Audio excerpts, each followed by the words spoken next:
تو مسلمان، تو جوان با عزت و آبرومند مؤمن، تو صفحه تا مردار نساز، نجس نساز به قومیت پرستی، به تنظیم پرستی، به نشر عکسای لچ، به نشر مقوله های زشت و نادرست و ناروا، به دو دشنام و طعن و لعن.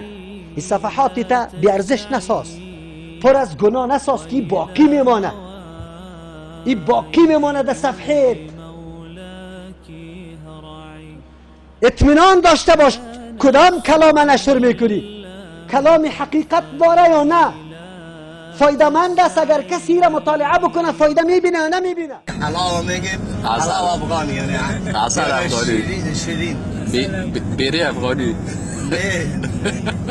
چی بگم دیگه؟ چاکلتی مینو این اصلا کنه خنده مولی متاکل از نهی کس نده باشه. حالا ببینید سعی کنه بود سیدی خود کاری باشه. خود دیگه کی صبرایتان کنه؟